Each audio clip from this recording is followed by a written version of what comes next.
In the midst of a war-torn France, a young peasant girl rose from obscurity to become a symbol of hope, courage, and faith. Joan of Arc, the Maid of Orleans, was more than just a soldier. She was a divine messenger, a leader, and a beacon of resistance during one of the darkest periods in French history. Her visions of saints and divine guidance led her to the heart of battlefields, where she inspired armies and changed the course of a nation. But Joan's story is not just about victory, it's about a fierce determination to fight for what she believed in, against overwhelming odds, against skepticism, and even against the very leaders who should have supported her. Join us as we unravel the incredible, and at times tragic, life of the woman who stood tall when the world around her seemed to fall apart. From humble beginnings to becoming one of the most iconic figures in history, Joan's legacy has lived on for centuries. But who was she really? A saint? A martyr? Or a fearless leader driven by destiny? The woman known to history as Joan of Arc was born approximately on the 6th of January 1412 in a small French village of Domremy in northeastern central France. Her parents, Jacques d'Arc and Isabelle Romy, were farmers who owned a moderate portion of land. Joan's father was also involved in local tax collection as well as being a member of the local village watch. The d'Arc family farm was located in lands which were friendly to the Duke of Burgundy, who was in turn allied with France's arch-enemy, England. But Joan's family still held loyalty to the French monarchy, as did large portions of the French peasantry during the 100 Years' War. Part of the reason for this was one of the main English battle tactics during the conflict being the pillaging and burning of French villages, towns and cities, which proved to be counterproductive, as it meant the English were hated amongst the French populace. Indeed, Joan's own village was burnt and raided on several occasions when she was young, which could, in part, explain her motivations and actions later on in her short life.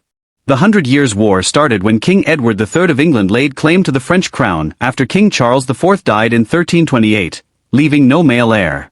Edward then claimed the French throne as his mother, Isabella, was Charles IV's sister. But the prospect of a King of England ruling France proved to be unpalatable, to say the least, to the French nobility, and they also contended that the claim for the French crown could not pass to King Edward through the female line.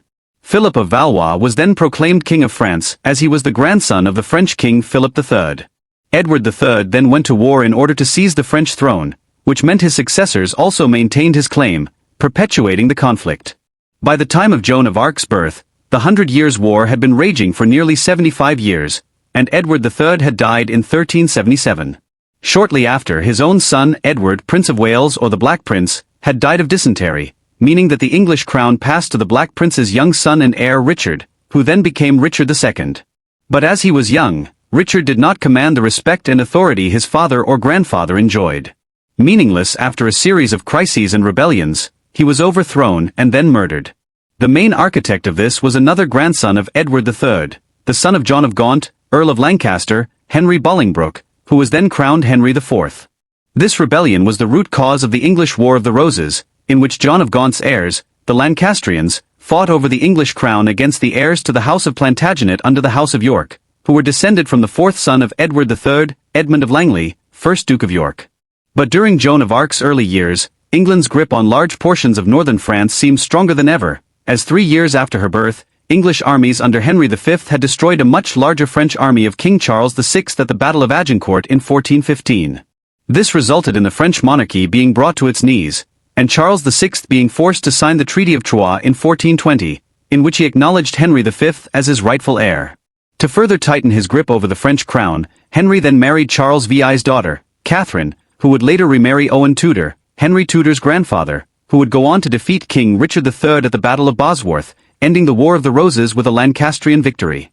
But 2 years after the Treaty of Troyes, Henry V died of dysentery at only in his mid-30s and was then followed by Charles VI of France, dying himself 2 months later. This resulted in Henry V and Catherine's 1-year-old son, Henry VI, or Henry II of France, taking the English and French crowns. But once again, the French nobility refused to accept Henry VI's rule over their country and instead threw their support behind Charles VI's son, also named Charles, who claimed the throne for himself. Charles, or the Dauphin, as I shall now refer to him, which was the title given to the heir to the French throne, was the youngest but only surviving son of Charles VI and was the brother of Henry V's wife, Catherine, making him Henry VI of England's uncle. The English were aided in their control of France by a powerful alliance with Philip, Duke of Burgundy. Philip had sought an alliance with the English after his father, John, had been assassinated during a meeting with Charles. The French, though, were now faced with two powerful enemies instead of one. Indeed, another important turning point of the Hundred Years' War would come later when Charles, the Dauphin, or Charles VII as he would become, and Philip of Burgundy resolved their differences and agreed to fight the English together in 1435. At this time, Henry VI of England was still a baby, and the regency was placed in the hands of John, 1st Duke of Bedford, who was the late King Henry V's brother and whose wife was also Philip, Duke of Burgundy's sister. A highly capable soldier, Bedford tended to all of Henry VI's affairs in France during this time, as the north of the country, including Paris, under Bedford's leadership, was firmly under English control. This meant that Charles the Dauphin was forced to keep his power base southwest of Paris in various castles such as Chinon. Until the events surrounding Joan of Arc, Charles was largely forced by the sheer power of his enemies into a state of inaction and near paralysis. While sitting in her father's garden, Joan of Arc, aged roughly 13, saw or thought she saw a vision of heavenly beings, which she took to be saints such as Michael and Catherine, amongst others. Her visions told her to take up arms against the English and drive them out of France, then install the Dauphin to the French throne. She then, 3 years later, asked a relative of hers to take her to the town of Vaucouleurs, where she asked the town garrison commander, Robert de Baudricourt, for an armed escort so she could travel to the French court at Chinon to counsel Charles the Dauphin. Baudricourt rejected her, but she again returned the following year and convinced several soldiers to help her, proclaiming, "I must be at the king's side. There will be no help if not from me. I would rather have remained spinning wool by my mother's side, yet I must go. I must do this thing. Forces, my lords, will what I do." She was then given a second meeting with Baudricourt, at which she predicted the Dauphin's forces would engage in a military confrontation with the English near the town of Rouvray, north of Alissat, where the French attempted to intercept a supply column destined for the English forces besieged in the city.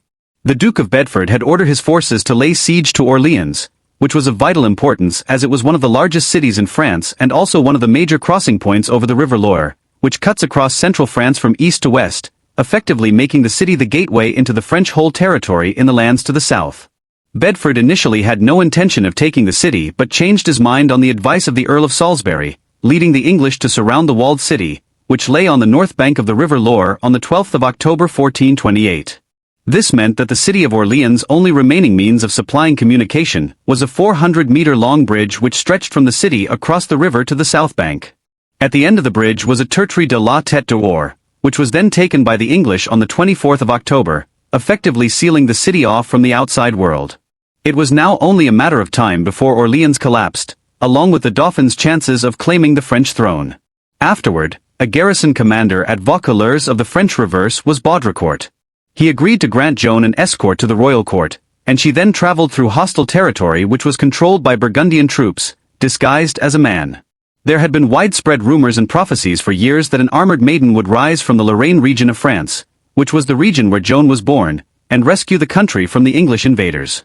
However, how Joan used this to her advantage, no one knows, but these rumors certainly helped her to convince those in the French courts of her legitimacy. The Dauphin heard all about Joan's predictions and thus sought to test her by disguising himself as one of his entourage. Upon entering the chamber, Joan threw herself at Charles's feet, despite never having met him before, holding on tightly around his knees, crying, "God give you happy life, sweet king." The two then had a private conference together in which Charles would later state that Joan knew things about him that he had only ever voiced in silent prayer to God. He then became convinced of Joan's legitimacy, which filled the Dauphin with newfound confidence and inspiration, as until now, his cause had seemed hopeless. Charles's mother, Yolande of Aragon, had been assembling a supply and relief force to send to Orleans, which Joan begged Charles to be allowed to join. She was given donated armor to wear, as well as a horse, a sword and other equipment, along with a small entourage, and then rode with the relief force northeast towards Orleans. This small army, which was comprised of some 500 soldiers as well as supplies for the city, set off between the 27th and 28th of April and resembled a religious procession rather than an armed force, with Joan at its head. She also sent messages to the English garrison surrounding Orleans, ordering them to go in the name of God or she would make them. Joan wanted to approach Orleans through English-held territory from the north, but the convoy's commander, Marshal Jean de L'Aigle, decided against such a move and instead approached the city from the south without informing Joan. Upon discovering that she had been deceived, Joan was livid and immediately ordered an attack on the nearest English positions, but was eventually forced to accept that the resupply of the city was the more pressing concern. She then accompanied the suppliers into Orleans under the cover of darkness by boats on the evening of the 29th of April, where she helped to raise the city's morale by parading through the streets and distributing provisions. Over the coming days, Joan had heated exchanges with the other French marshals about the plan of action, but after the city's commander, Jean de Dunois, gathered reinforcements, Joan proceeded to inspect the English fortifications, in which she exchanged pleasantries with enemy soldiers as well as one of the commanders of the English forces at the Tertry, William Glassdale. On the 3rd of May, Dunois returned with the reinforcements, which entered the city unmolested due to its numbers. The next day, Dunois led an attack on one of the English bastilles in order to secure the safe passage of another supply convoy. Joan was not informed of the attack as she was asleep at the time but soon joined the assault, which was successful. 2 days later, the French resolved to concentrate their efforts on the English forces south of the River Loire, and they then commenced an attack on the English fortifications that were ultimately beaten back. Joan herself led an ill-fated assault on one of the English bastilles, which was halted due to arrow fire, resulting in her being wounded and having to be dragged away from the fighting.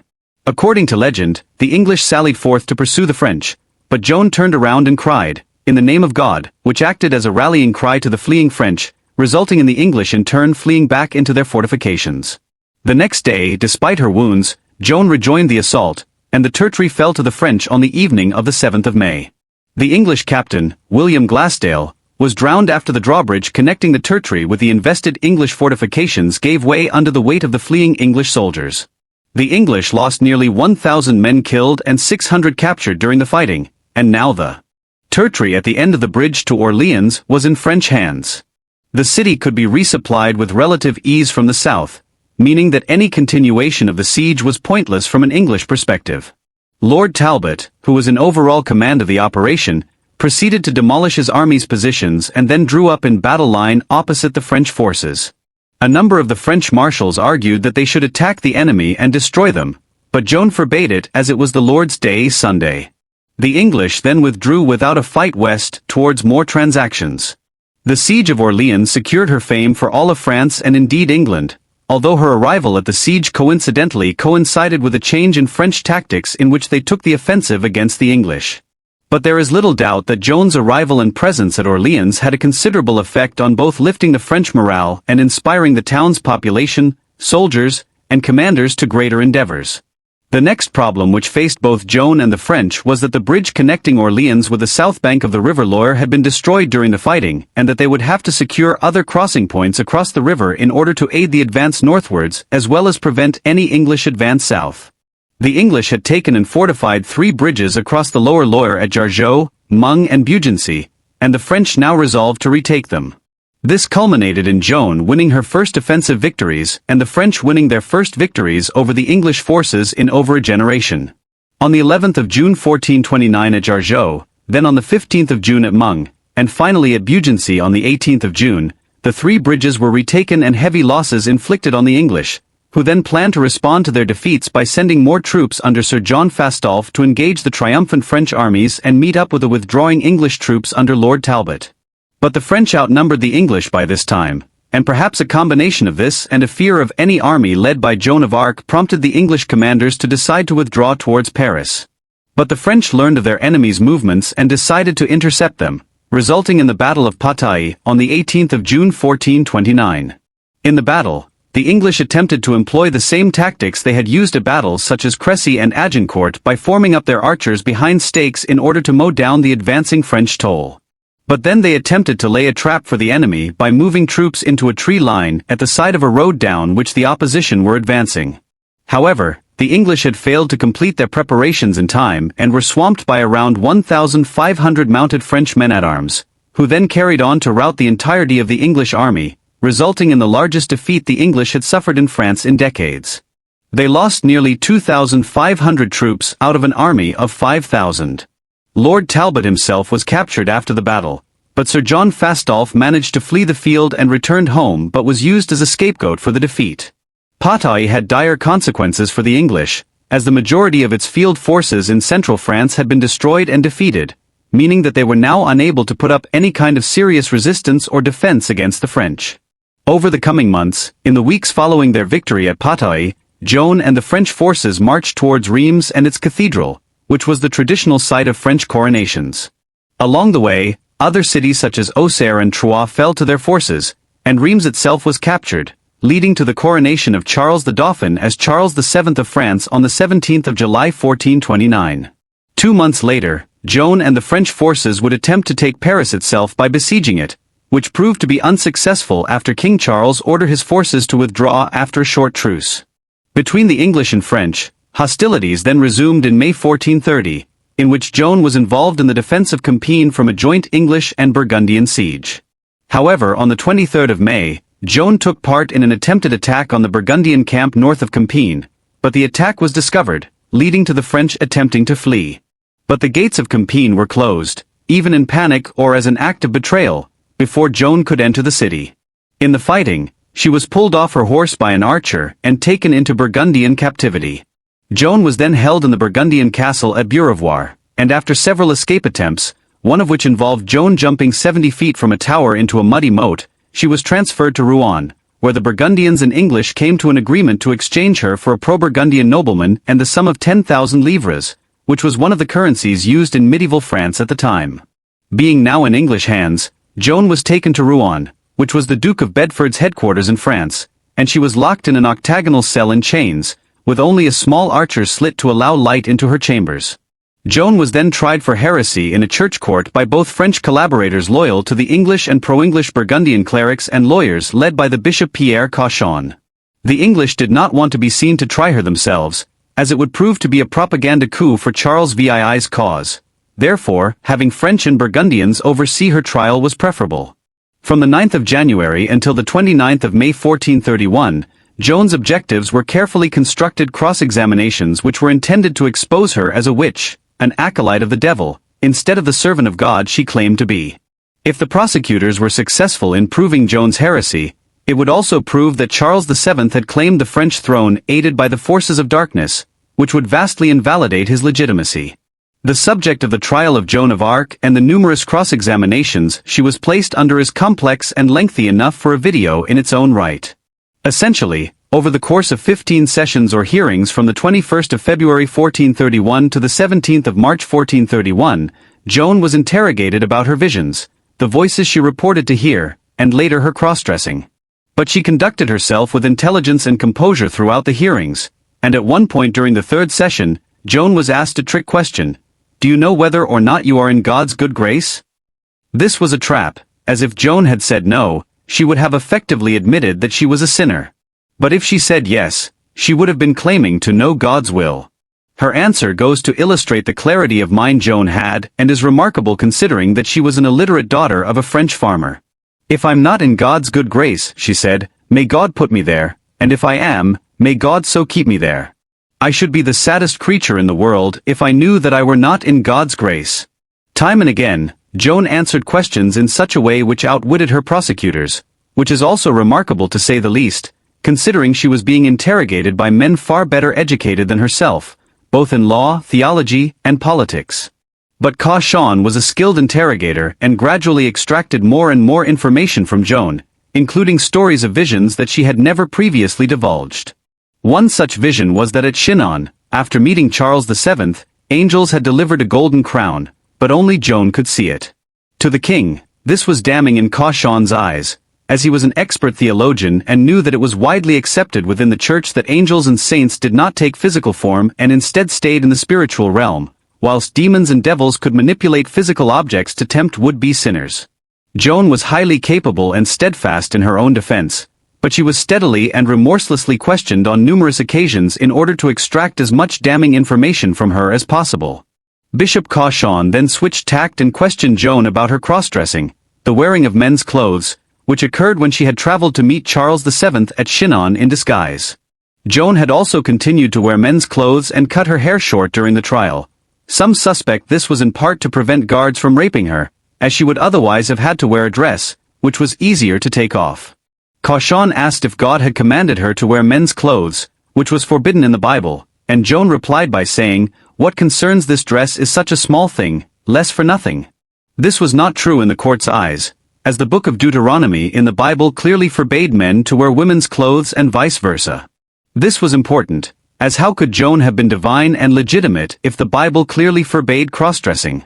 This, as well as other evidence regarding her visions, was enough in the court's eyes to condemn Joan, and she was taken on the 24th of May 1431 to a scaffold next to a church at Saint-Étienne in Rouen, where she would then be burned alive at the stake as a heretic. Joan time and time again stated that God would deliver her from her captors, but now, being faced with a terrible agonizing death, she retracted her claims of visions and submitted to the authority of the Holy Mother Church. She then signed a pre-written confession and repented, which meant that Joan was admitting everything she had said and done in the previous years was not inspired by divine intervention but instead was entirely of her own doing, thus meaning that God was not on France's side and that Charles VII's coronation was null and void. Cauchon then read out the different sentence in which Joan was to spend the rest of her life in prison rather than being burned. She was then taken back to her cell and took off her male clothing, exchanging it for a dress. This should have been the end of her story, but 4 days later, Cauchon was informed that Joan had once again put on male clothing, which in effect made her confession null and void. Joan was in a highly confused state when questioned by Cauchon, and it was later suggested that after she had put on women's clothes, she had been assaulted and raped by her guards, which is highly likely. Above all, Joan was in a state of despair, given that she had recanted and in her eyes abandoned God. She also claimed that God had visited her and told her that she had damned her soul to save her own life, and Joan also stated that she only recanted to save herself from the fire. These statements were fatal in Cauchon's eyes, and he immediately ordered her execution. Joan of Arc was then tied to a stake on a tall pyre and burned alive in Rouen on the 30th of May 1431, aged just 19. She died crying the name of Jesus, and after her body had been reduced to a charred corpse, her remains were burnt twice more to prevent her remains from being collected as relics. Her ashes were then thrown into the river Seine. After Joan's death, Charles VII of France gradually retook the north of the country, and the English were further weakened by both Charles resolving his differences with Philip, Duke of Burgundy, in 1435, resulting in them forming an alliance against the English, and also the death of the Duke of Bedford in the same year. This was despite Henry VI of England being crowned King of France aged just 10 in 1431. But without the Duke of Bedford to lead his forces, England's hopes of maintaining its French territories were, in effect, hopeless.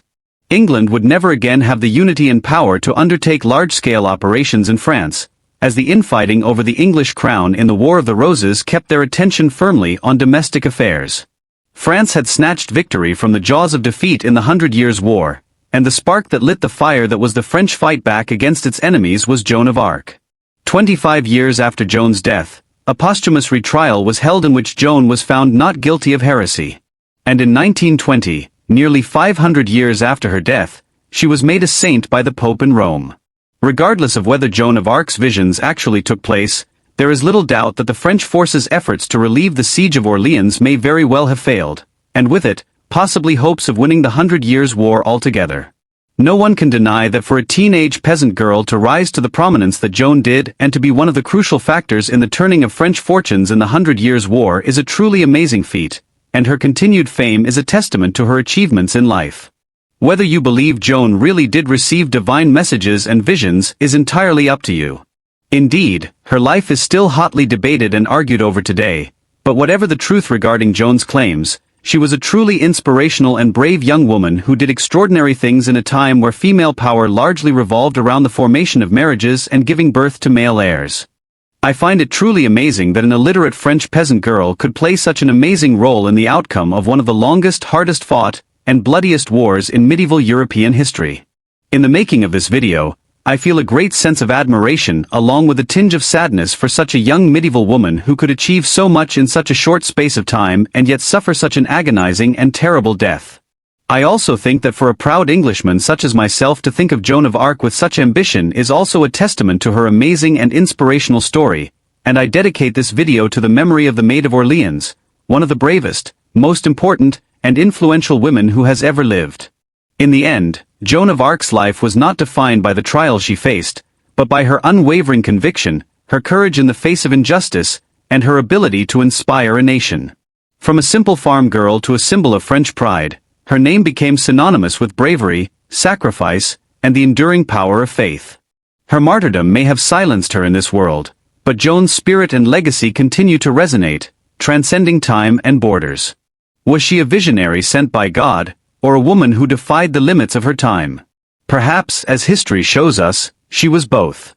As we close the story of the Maid of Orleans, we are reminded that heroes often come from the most unexpected places, and sometimes, one voice can change the course of history forever. Thank you for joining us on this remarkable journey. Until next time.